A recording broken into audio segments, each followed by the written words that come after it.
wabarakatuh. Bismillahirrahmanirrahim. Innal hamdalillah nahmaduhu wa nasta'inuhu wa nastaghfiruh wa na'udzu billahi min shururi anfusina wa sayyiati a'malina. May yahdihillahu fala mudilla lahu wa may yudlil fala hadiyalah. Wa asyhadu an la ilaha illallah wahdahu la syarikalah wa asyhadu anna sayyidana Muhammadan abduhu wa rasuluhu la nabiyya ba'dah. Allahumma fassalli wa sallim wa barik ala hadzal nabiyil karim sayyidina Muhammad ibn Abdillah wa ala alihi wa sahbihi wa mawalah wa la haula wa la quwwata illa billah. Amma ba'd. Qala al-muallif rahimahullahu ta'ala wa nafa'na bihi wa bi'ulumihi fid dharain. Thumma ila hadratin nabiyil mustafa sayyidina Muhammadin sallallahu alaihi wasallam wa abahi wa ikhwanihi minal anbiya'i wal mursalin wa jami'il malaikatil muqarrabin alaihim wassalatu wassalam wa azwajihi ummahatil mu'minin wa auladihi wa dhurriyyatihi wa alihi wa ashabihi wa khususan ahli badrin minal muhajirin wal ansari radhiyallahu anhum ajma'in wa jami'i atba'ihi wa syuhada wal ulama wal awliya wal salihin wal musannifin wal muallifin wa judurina wa jaddatina wa abaina wa ummahatina wa man lahu huququn alaina ghafarallahu lana wa lahum. Thumma khususan ila Syekh Muhammad Nawawi bin Umar Al-Bantani rahimahullah wa sayyidina Syekh Salim bin Sumair Al-Hadrami rahimahullah. Syai'un lillahi lana wa lahumul Fatihah. A'udzu billahi minasyaitonir rajim. Bismillahirrahmanirrahim. Alhamdulillahi rabbil alamin. Arrahmanir rahim. Maliki yaumiddin. Iyyaka na'budu wa iyyaka nasta'in. Ihdinas siratal mustaqim. Siratal ladzina an'amta 'alaihim ghairil maghdubi 'alaihim waladdallin. Amin. Hadirin jamaah pengajian rutin yang dirahmati dan dimuliakan Allah Subhanahu wa taala, alhamdulillah kita masih bisa bersua kembali dalam keadaan sehat walafiat, dan mudah-mudahan kehadiran kita di majelis ta'lim ini, di majelis yang mubarak ini, dicatat oleh Allah Subhanahu wa taala sebagai amal soleh yang diridhoinya. Amin, amin, amin ya mujibas sa'ilin. Hadirin yang dimuliakan Allah Subhanahu wa taala, pembahasan kita masih berkisar tentang niat, dan kita lanjutkan pembacaan atau kajian kitab Kasyifatus Saja ini. Bismillahirrahmanirrahim. Wa amma hukmuha fahuwal wujubu ghaliban. Wa amma hukmuha, dan adapun hukumnya niat, fahuwa, maka adalah hukumnya niat itu al-wujubu, adalah wajib, ghaliban, secara umum. Wa min ghairil ghalibi qad tundabu kama fi ghuslil mayyiti, dan dari kondisi yang tidak biasa atau kondisi yang tidak umum, terkadang niat itu disunahkan. Kama fi ghuslil mayyiti, sebagaimana niat di dalam memandikan mayit. Jadi orang yang memandikan mayit itu disunahkan atau hukumnya sunnah berniat ketika memandikan mayit. Memandikan mayit hukumnya wajib, tetapi niat seseorang yang ditugaskan memandikan mayit itu adalah hukumnya sunnah. Niat yang dilakukan oleh orang yang memandikan mayit itu adalah hukumnya disunahkan.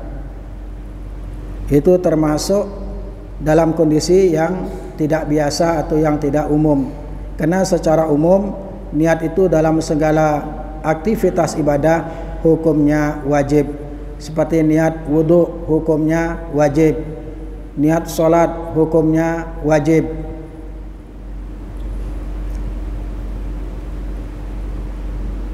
Tetapi ada pengecualian di sini ketika seseorang memandikan mayit, maka niatnya adalah hukumnya sunnah.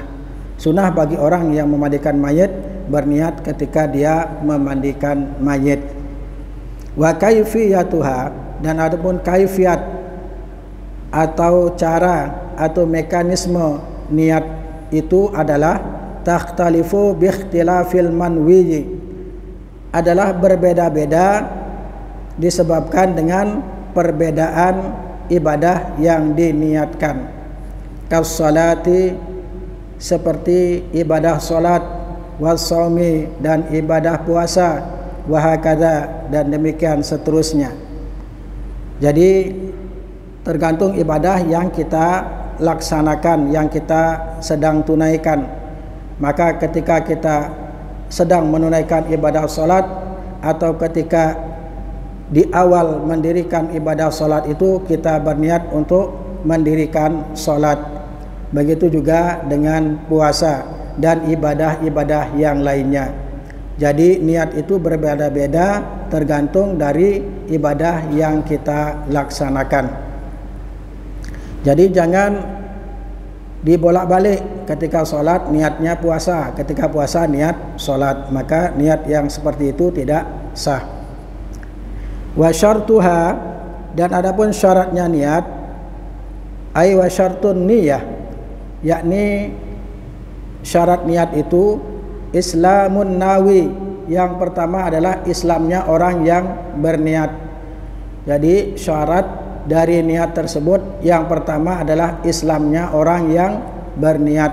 Artinya orang yang berniat itu beragama Islam, bukan non-Islam.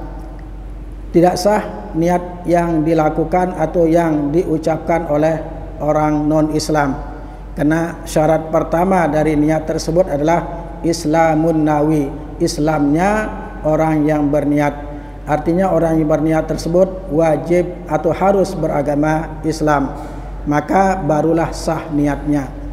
Jadi niat yang diucapkan oleh orang non-Islam atau orang kafir, maka tidak sah niatnya. Wa tamyizuhu, dan mumayyiznya orang yang berniat. Yang kedua, syarat niat yang kedua adalah mumayyiznya orang yang berniat. Artinya orang yang berniat itu sudah menginjak usia mumayyiz, artinya usia yang sudah dapat membedakan mana yang bermanfaat, mana yang berbahaya, mana yang baik, mana yang buruk. Bisa mandi sendiri, sudah bisa makan sendiri, sudah bisa minum sendiri, sudah bisa istinja sendiri. Itu tanda-tandanya orang yang mumayyiz. Ketika itu sudah terjadi dan dia dalam keadaan berakal, maka sah niatnya. Jadi syarat niat yang kedua adalah mumayyiznya orang yang berniat. Wa ilmuhu bil manwiyi, dan yang ketiga mengetahuinya orang yang berniat dengan perkara yang diniatkan. Ya, dia mengetahui dengan ibadah yang dia sedang lakukan. Apakah dia tengah melaksanakan sholat sunnah atau sholat wajib? Apakah dia tengah melaksanakan ibadah puasa sunnah atau puasa wajib? Dan begitu seterusnya. Jadi orang yang berniat itu mengetahui dengan apa yang sedang dilakukan, dengan aktivitas ibadah yang tengah dilakukan. Itu syarat yang ketiga dari syarat niat, yaitu mengetahuinya orang yang berniat dengan apa yang diniatkan atau dengan ibadah yang sedang dia lakukan. Yang keempat, wa adamu ityanihi bima yunafiha. Yang keempat, tidak melakukan orang yang berniat itu dengan perkara yang dapat menafikan atau yang dapat meniadakan akan niat tersebut. Artinya orang yang berniat itu tidak melakukan sesuatu yang dapat membatalkan niatnya. Bi ayyastashibaha fil qalbi hukman, seperti seseorang menyertakan dengan niat tersebut di dalam hatinya hukman akan suatu hukum yang lain yang dapat membatalkan niatnya. Misalnya ketika seseorang berniat sholat maghrib misalnya, kemudian muncul di dalam hatinya niat melaksanakan sholat isya, maka niat seperti ini tidak sah. Dia sedang menunaikan sholat maghrib tapi dia berniat menunaikan sholat isya, maka niat seperti ini tidak sah. Artinya dia sedang melakukan hukum baru yang dapat membatalkan niatnya tersebut. Ketika seseorang mendirikan sholat maghrib, dia harus yakin berniat mendirikan sholat maghrib, tidak menyertakan di dalam hatinya dengan niat tersebut hukum baru atau hukum yang lain yang dapat membatalkan niatnya tersebut. Wa alla takuna mu'allaqatan, dan agar tidak ada niat tersebut digantungkan, dan agar niat tersebut tidak digantungkan dengan perkara lain. Contohnya di sini fa in qala, maka jika seseorang mengucapkan insyaallahu taala, kata-kata insyaallahu taala, fa in qasada ta'liqa au atlaqa lam tasihha, maka jika dia ketika mengucapkan kata insyaallahu taala di dalam niatnya tersebut, dia bermaksud menggantungkan niat itu, saya insyaallah mendirikan sholat maghrib, saya insyaallah mendirikan sholat isya misalnya, maka penggantungan niat tersebut, niat ibadah sholat tersebut dengan hal yang lain, maka niatnya tidak sah, karena dia menggantungkan niat dengan sesuatu yang dapat membatalkan niatnya. Misalnya dia itu masih mengucapkan di dalam hatinya insyaallahu taala ketika berniat, insyaallah taala saya berniat mendirikan sholat isya misalnya, maka niat seperti itu tidak sah karena niatnya digantungkan dengan sesuatu yang dapat membatalkan niatnya tersebut. Berarti dia masih ragu-ragu di dalam berniat, dia belum pas, belum yakin betul di dalam berniat, maka hal seperti itu dapat membatalkan niatnya.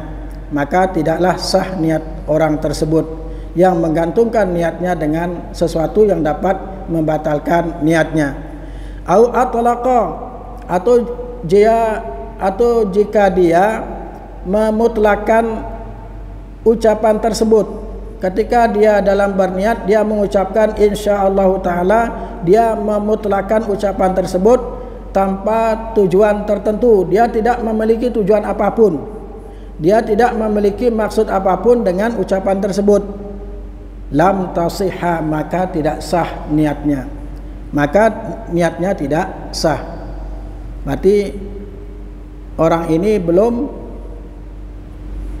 yakin betul dengan ibadah yang akan dilakukan. Artinya dia masih ragu-ragu, apakah saya akan mendirikan sholat maghrib atau tidak, karena dia menggantungkan ucapan tersebut, karena dia menggantungkan niatnya tersebut dengan ucapan insyaallahu ta'ala misalnya. Awit tabarruka, atau dia berniat ketika mengucapkan insyaallahu ta'ala itu untuk tabarukan, untuk mengambil keberkahan dari ucapan tersebut. Bagaimana ketika seseorang ketika mengucapkan insyaallahu taala di dalam berniat, tetapi niatnya tabarukan untuk mengambil keberkahan dari ucapan tersebut, sahhat, maka sah niatnya. Tapi kalau dia ketika di dalam berniat ketika mengucapkan insyaallahu taala misalnya, tetapi niatnya untuk tabarukan, untuk mengambil keberkahan dari ucapan itu, maka sahlah niatnya, maka niatnya sah. Wal maqsudu biha, dan adapun yang dimaksud atau tujuan daripada niat tersebut, apa tujuan niat itu? Ketika kita beribadah, kita diwajibkan untuk berniat. Apa tujuan dari niat tersebut? Wal maqsudu biha, dan adapun yang dimaksud dengan niat tersebut atau tujuan dari niat tersebut, tamyizul ibadati anil adati. Yang pertama adalah untuk membedakan ibadah dengan adat kebiasaan, untuk membedakan ibadah dengan perbuatan yang biasa, yang bukan ibadah. Jadi tujuannya itu adalah untuk membedakan ibadah dengan yang bukan ibadah.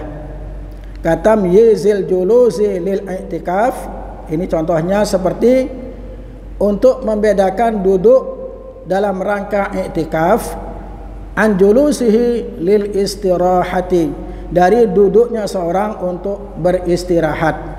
Jadi kita yang duduk di masjid ini, kalau tanpa berniat iktikaf maka tidak dihukumi iktikaf, walaupun duduknya di masjid, dianggap duduk istirahat, duduk biasa karena tanpa niat.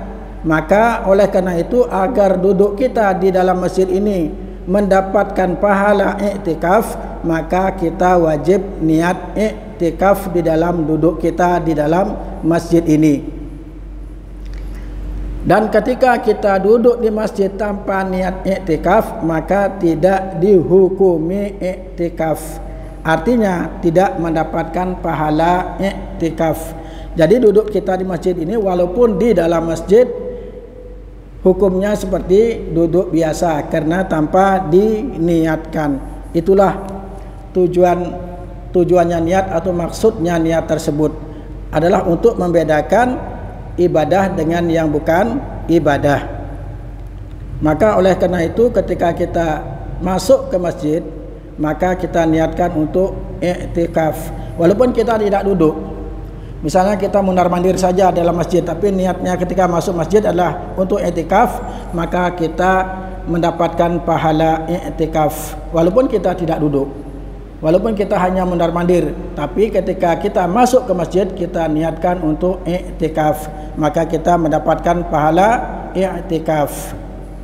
Jadi innamal a'malu binniyat, hanya saja keabsahan ya amal-amal itu bergantung dengan niatnya. Jadi amal-amal tersebut bergantung dengan niatnya.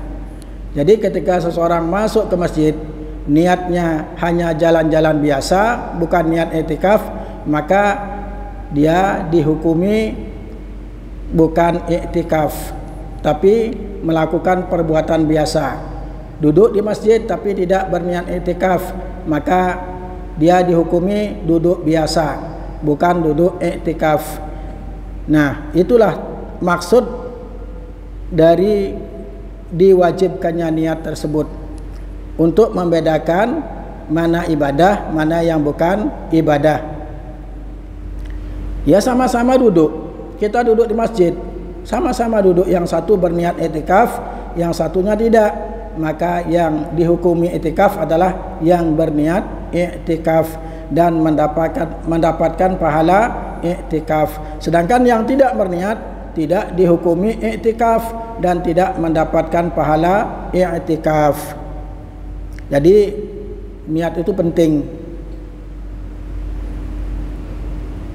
Au tamyizu rutbatiha, atau yang kedua, tujuan dari diwajibkan berniat itu adalah untuk membedakan tingkatan ibadah, untuk membedakan tingkatan ibadah.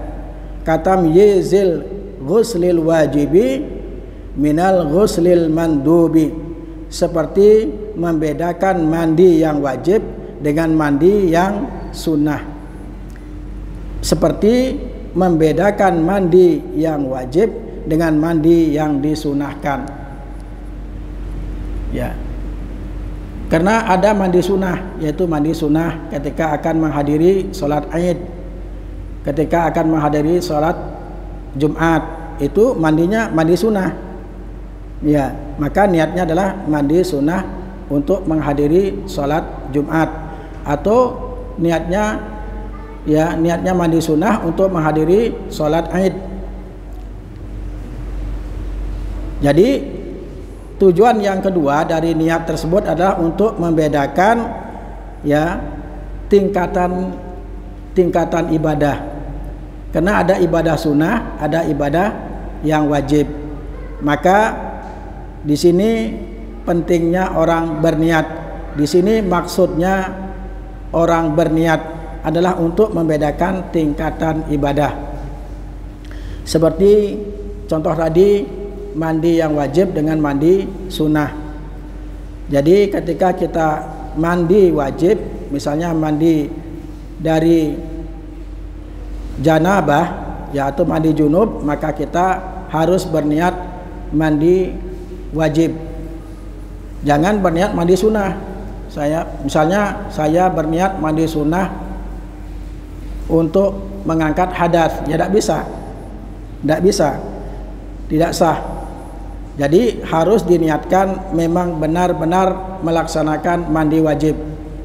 Misalnya nawaitul ghusla li raf'il hadatsil akbari fardhan lillahi ta'ala.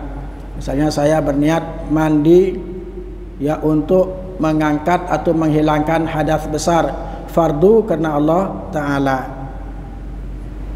Kalau mandinya mandi sunnah, ya kita niatkan mandi sunnah. Wa qad nazzama tilkal ahkamus sab'atu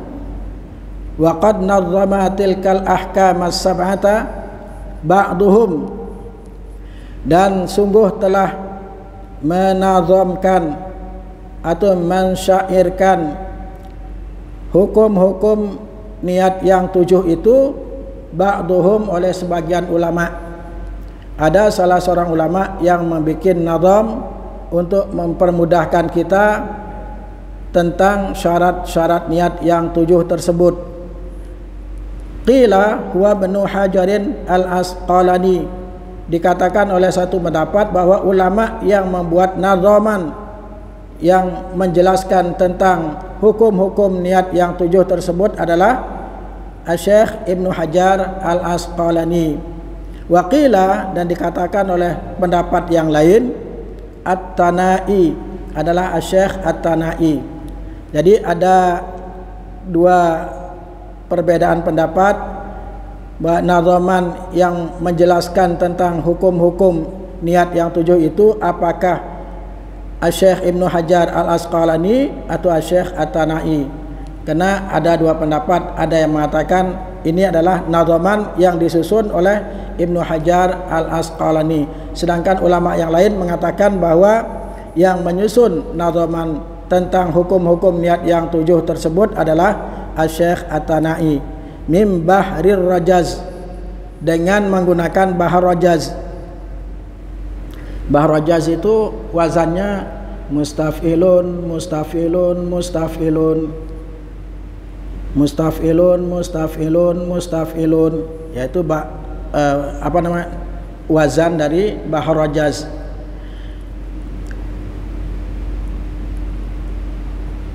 Fi qaulihi, di dalam perkataannya, ya ini perkataannya boleh jadi perkataannya Syekh Ibnu Hajar Al-Asqalani atau Syekh At-Tanai, karena ada dua perbedaan pendapat. Ada yang mengatakan ini nazaman yang disusun oleh Syekh Ibnu Hajar Al-Asqalani, dan pendapat lain mengatakan ini adalah nazaman yang disusun oleh Syekh At-Tanai. Jadi nazaman ini atau syair, bait-bait syair yang menjelaskan hukum-hukum niat yang 7 ini adalah untuk mempermudah kita menghafal syarat-syarat atau hukum-hukum niat yang 7 tersebut. Maka ulama berinisiatif untuk menyusun sebuah syair atau nazaman, ya, agar para pelajar, para penuntut ilmu mudah untuk mengingatnya atau menghafalnya. Adapun bunyi dari syairnya adalah kena menggunakan wazan mustaf'ilun, mustaf'ilun, mustaf'ilun. Jadi bahar rajaz itu wazannya seperti itu. Mustaf'ilun, mustaf'ilun, mustaf'ilun. Jadi bunyi syair atau nadhaman tersebut adalah sab'u syara'itin atat fi niyatin, mustaf'ilun, mustaf'ilun, mustaf'ilun, sab'u syara'itin atat fi niyatin. Nah, di sini nanti dijelaskan kenapa syara'itin dibaca dengan tanwin. Karena syara'itin ini tergolong adalah isim ghairu munsharif, isim yang tidak bisa menerima tanwin. Tapi di sini ditanwin. Kenapa? Apa alasannya? Nanti dijelaskan di belakang. Sab'u syara'itin atat fi niyatin. Ada 7 syarat-syarat yang telah datang, syarat-syarat tersebut dalam rangka menjelaskan tentang niat, fi niyatin, yang menjelaskan dalam masalah niat. Takfi liman hawalaha bila wasan. Ya, takfi cukuplah niat tersebut, cukuplah 7 syarat tersebut, liman hawalaha, bagi orang yang memenuhi syarat-syarat tersebut, bila wasan, dengan tanpa mengantuk. Jadi bila wasan ini hanya sekedar tambahan, tidak ada sangkut pautnya dengan syarat-syarat niat yang 7 tersebut. Haqiqatun hukmun mahallun wa zaman. Jadi yang pertama hakikat, artinya hakikat niat. Yang kedua hukmun, hukum niat, kan sudah dibahas sebelumnya dalam bab niat yang telah kita bahas sebelumnya. Apa itu hakikat niat, apa bagaimana hukum niat. Kemudian mahallun wa zaman, mahal, tempat niat di mana, atau posisi niat itu di mana, wa zaman, dan waktu berniat itu kapan. Kaifiyatun syartun wa maqsudun hasan. Kaifiyah, ya tadi kita bicarakan tentang kaifiyah niat, ya. Kemudian syartun, syarat niat, sudah tadi dijelaskan tentang syarat niat, ya, seperti Islamun nawi, Islamnya orang berniat, dan seterusnya. Wa maqsudun hasan, dan maksud yang baik. Jadi hasannya, kata hasannya hanya untuk menambah wazan dalam syair atau nadhaman bahar rajaz ini. Jadi sebagai pelengkap saja. Kata-kata hasan ini tidak ada kaitannya dengan maksudun. Jadi maksud itu tujuan dari niat. Jadi tujuan dari niat sudah kita bahas tadi. Maka diringkas dalam bentuk nadhaman. Jadi ketika kita ditanya atau ketika kita ingin mengetahui tentang hukum-hukum niat yang 7, maka dalam bait syair ini penjelasan yang diringkas dengan bentuk nadhaman atau syair. Sab'u syara'itin atat fi niyatin, takfi liman hawalaha bila wasan, haqiqatun hukmun mahallun wa zaman, kaifiyatun syartun wa maqsudun hasan. Jadi ada 7, hakikat niat, yang kedua hukum niat, yang ketiga mahal atau tempat niat, yang keempat zaman atau waktu niat, yang kelima kaifiyah atau mekanisme atau cara berniat, yang keenam syartun, syarat niat, dan yang ketujuh maksudun, maksud atau tujuan daripada niat. Jadi disimpulkan atau diringkas di dalam bentuk syair. Ini untuk mempermudah kita, ya, untuk mempermudah kita mengingatnya atau menghafalnya. Maka ulama berinisiatif menyusunnya dalam bentuk nadhaman dengan menggunakan bahar rajaz. Sab'u syara'itin atat fi niyatin, takfi liman hawalaha bila wasan haqiqatun hukmun mahallun wa zaman kaifiyatun syatun wa maqsudun hasan. Jadi inilah kehebatan para ulama ya,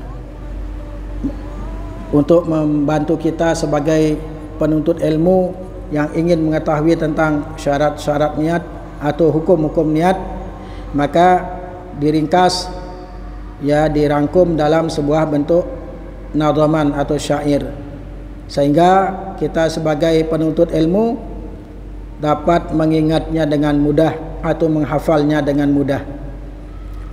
Qauluhu syaraitin. Nah, ini sekarang pembahasan tentang kata-kata yang ada di dalam nadhaman atau syair tersebut. Qauluhu, dan adapun ucapan Syekh Ibnu Hajar Al-Asqalani atau Syekh At-Tanai ya, tentang kata atau kalimah syaraitin bisarfi dengan menggunakan tanwin. Kenapa harus dibaca dengan tanwin? Alasan beliau adalah lid darurati, karena darurat syair, karena ada untuk menyelesaikan wazan gitu. Ini disebut dengan lid darurati syairi, untuk ya karena darurat syair, untuk menyelesaikan ya dengan timbangan atau wazan. Timbangan bait syairnya adalah mustaf'ilun, mustaf'ilun, mustaf'ilun, biar tidak bertentangan dengan wazan tersebut. Maka syara'ita ya, yang semestinya syara'ita dibaca dengan syara'itin dengan tanwin. Jadi memang syara'ita ini mudhaf ilaih. Mudhaf ilaih itu hukumnya majrur kalau dalam ilmu nahwu. Tanda jar yang umum itu adalah kasrah. Tetapi isim ghairu munsharif tanda jarnya adalah fathah pada umumnya, yang semestinya adalah sab'u syara'ita. Di dalam bait syair ini dibaca dengan sab'u syara'itin. Jadi dibaca dengan tanwin lid darurati atau li darurati syairi, karena ada darurat syair, karena adanya darurat syair, artinya untuk menyelesaikan timbangan atau wazan syair. Wa qauluhu wasan, dan adapun perkataan beliau Syekh Ibnu Hajar Al-Asqalani atau Syekh At-Tanai tentang kata wasan ya, tentang kata wasan, bi fathata ini dibaca dengan dua fathah, wawunya fathah, sinnya fathah, itu yang dimaksud. Bi fathata ini dengan fathah kedua huruf yang di awal. Wa qauluhu wasan bi fathata ini maknahu, adapun makna dari kata wasan nu'asun. Nu'as itu artinya ngantuk atau mengantuk. Wa huwa tatmimun lil baiti. Jadi kata tersebut adalah untuk menyempurnakan bait syair, hanya sebagai penyempurna saja, tidak ada kaitannya tentang hukum-hukum niat yang 7 tersebut, hanya untuk menyelesaikan wazan atau untuk menyempurnakan bait syair. Wa kadza qauluhu hasan, dan demikian pula perkataan beliau yaitu tentang kata hasan. Tadi kan ada wa maqsudun hasan. Jadi kata hasan ini adalah tatmimun lil bait, untuk menyempurnakan bait syair. Ya, tidak ada kaitannya dengan keterangan hukum-hukum niat yang 7 tersebut. Wa fihi, dan pada kata hasan tersebut, wa fihi, dan pada kata hasan tersebut, isyaratun adalah isyarat ila annahu, kepada sesungguhnya, yahsunu ayyaqsudal ikhlasa fil ibadati, agar sebaiknya seseorang bermaksud atau bertujuan ikhlas di dalam ibadahnya. Jadi ada isyarat dari kata hasan yang digunakan sebagai pelengkap dari bait syair yang ada dalam nadhaman atau syair sebelumnya ini adalah agar sebaiknya seseorang ketika beribadah itu niatnya ikhlas. Jadi ada kaitannya, walaupun tidak berkaitan langsung dengan hukum-hukum niat yang 7 tersebut, tetapi masih dapat ditarik isyarat bahwa kata-kata tersebut mengingatkan agar seseorang di dalam ibadahnya semata-mata bermaksud ikhlas kepada Allah. Jadi bisa ditarik keterangan tentang kata-kata hasan tersebut, yang walaupun pada dasarnya kata hasan yang ada dalam bait syair ini adalah sebagai ta'mimun lil bait, hanya menyempurnakan bait syair. Tambihun ay hada tambihun. Kita lanjutkan sedikit. Tambihun ay hada tambihun. Ini adalah suatu peringatan.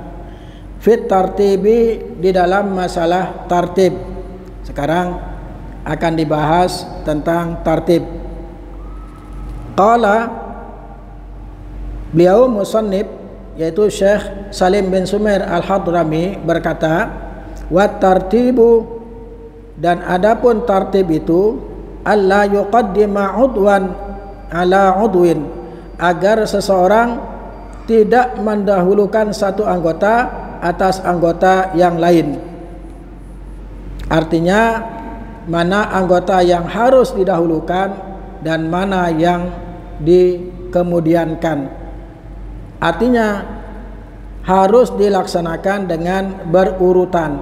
Jadi tartib arti lainnya adalah dilakukan secara berurutan. Artinya seseorang jangan sampai mendahulukan satu anggota yang seharusnya dilakukan kemudian didahulukan. Jadi tidak tertib jadinya. Jadi tertib itu agar seseorang tidak mendahulukan satu anggota yang semestinya diakhirkan atas anggota yang lainnya. Jadi dilakukan secara berurutan, itu pengertian dari tertib. Jadi kata udwan atau kata udwun itu bidhammil ain, dibaca dengan dhammahnya ain. Udwun atau udwan. Tadi kita baca wa tartibu alla yuqaddima udwan ala udwin dengan dhammahnya ain. Asyharu min kasriha. Jadi dialek membaca udwan atau udwun dengan dhammahnya ain itu lebih masyhur, lebih terkenal daripada dibaca kasrah. Walaupun sama-sama benar, artinya sama, artinya anggota, tetapi yang lebih masyhur dialeknya adalah dialek yang mengucapkan kata udwan atau udwun itu dengan dhammahnya ain. Wa huwa kullu azmin wafirin minal jasad. Dan adapun yang dimaksud dengan udwun adalah setiap tulang yang sempurna dari jasad atau tubuh. Jadi tulang yang sempurna dari jasad atau tubuh. Ai haqiqatu tartib, yakni adapun hakikat tartib itu, apa hakikat dari tartib itu? Adapun hakikat dari tartib itu wad'u kullu syai'in fi martabatihi, adalah meletakkan setiap sesuatu pada urutannya atau pada tempatnya yang semestinya. Misalnya membasuh kedua tangan di dalam wudhu sampai kedua siku itu harus dilakukan setelah membasuh wajah. Itu yang dimaksud dengan meletakkan setiap sesuatu. Meletakkan setiap sesuatu pada martabatnya yang semestinya, pada urutan yang semestinya. Jadi itu yang disebut dengan hakikat tartib. Yang dimaksud dengan hakikat tartib itu adalah meletakkan setiap sesuatu pada urutan yang semestinya. atau pada martabat yang semestinya.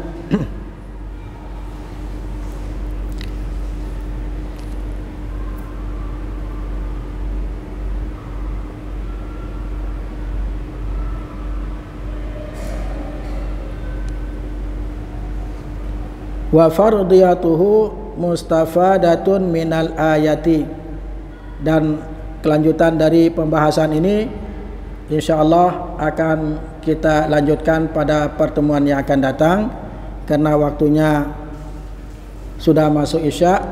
Maka kajian pada malam hari ini saya sudahi sampai di sini saja. Mudah-mudahan apa yang telah kita kaji pada malam hari ini walaupun hanya sedikit tetap bermanfaat bagi kita semua fid dini wad dunya wal akhirah. Al-Fatihah. A'udzu billahi minasyaitonir rajim. Bismillahirrahmanirrahim. Alhamdulillahirabbil alamin. Arrahmanir rahim. Maliki yaumiddin. Iyyaka na'budu wa iyyaka nasta'in. Ihdinas siratal mustaqim. Siratal ladzina an'amta 'alaihim ghairil maghdubi 'alaihim waladdallin. Amin. Subhanakallahumma wa bihamdika asyhadu an la ilaha illa anta astaghfiruka wa atubu ilaik. Akhirul kalam, wallahul muwaffiq ila aqwamit thariq. Wassalamualaikum warahmatullahi wabarakatuh.